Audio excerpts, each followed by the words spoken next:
What's up, everybody? Welcome back to another episode of Thomas Roscoe Music. Today we're going to be looking at the M Audio Oxygen Pro Mini. I'm making this video because this thing just came out. I just got it yesterday, and I haven't been able to find any videos anywhere, so I thought I would just do a quick hands-on first impressions video, not an unboxing because I already unboxed it and set it up yesterday.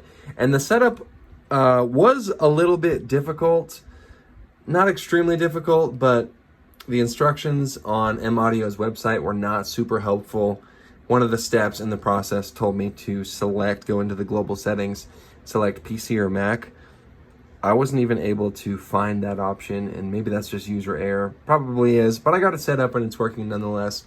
The only issue that I'm having with it now is whenever in DAW mode, the fader controls, I'm using it with Logic. So I'm gonna move fader 3 here. So look at track 3. Fader's all the way down. Now I'm moving the fader. I've moved it all the way up, but it only moves it that far. So I'm not really sure. That's probably a software thing. Everything else works fantastic. Works exactly as you would expect it. The size, I think, is perfect. It's really what drew me to this. Well, that and all the features that it has. I mean, you really can't find another MIDI controller with 32 keys that's this size and offers this many features. It's really quite insane. Let's talk about DAW control. We'll start with DAW control. Everything works as you would expect it. So play, stop again, brings you back to the front. And then one thing that I was curious about when I was looking at it is how these fast forward and rewind buttons were gonna work.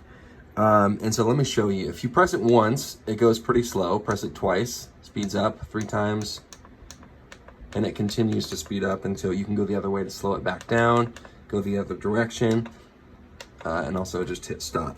And so that's pretty cool. I thought that tempo was gonna be mapped to the tempo of Logic, but it's not. This is the tempo of the ARP mode, I believe. Let me show you chord mode. This isn't gonna be like a full-on review or anything like that, just some of the features that I've messed with, and just an opportunity for you guys to see it in person. I'm actually gonna back up a little bit and show you the size of it in relation to my desk. I still need to do some cable management here, so don't mind the mess.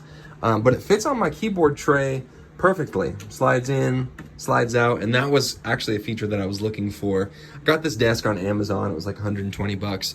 There's only like 3 inches of clearance here, and so I needed something that was smaller. I looked at the Novation Launch Key 37, but that was over 3 inches, so it was gonna bump here. Anyways, that's not really important. You're here to see the MIDI controller, so let's take a look at it. I'm gonna show you just some basic chord mode, because I had some questions about this when I was looking as well. Chord mode, because I've tried other chord modes on other MIDI controllers and it didn't really work the way that I wanted it to. So when I would select chord mode on another MIDI controller, it was, I don't remember what it was, it was the cheap one on Amazon. It's like 50 or 60 bucks. It would only play major chords. So you would pick the key and it would only play major chords. So right now I think I'm in G. Well, we'll put it in G right now. Okay, so chord root is G. Sorry, I don't know if you can see that. I'm filming this with one hand. Don't have a tripod right now. So now I'm in G. I've got a piano and pad set up here in Logic, and I'm just gonna show you what this sounds like. Oh no, I'm not, because I forgot to turn the volume back up after messing with that fader. Okay, here we go.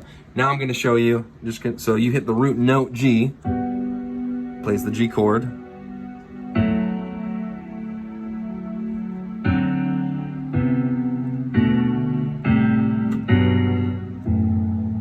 You can select your chord type. Sorry, that was not anything fancy. I'm just hitting random. Okay, so here's a voicing 1, 3, 5.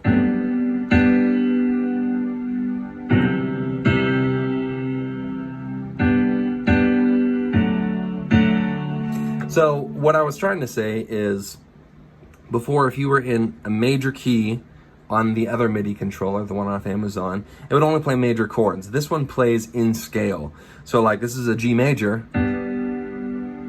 C major, D major, but then when you go to the E, It's an E minor, just like it would be if you were playing in the key of G.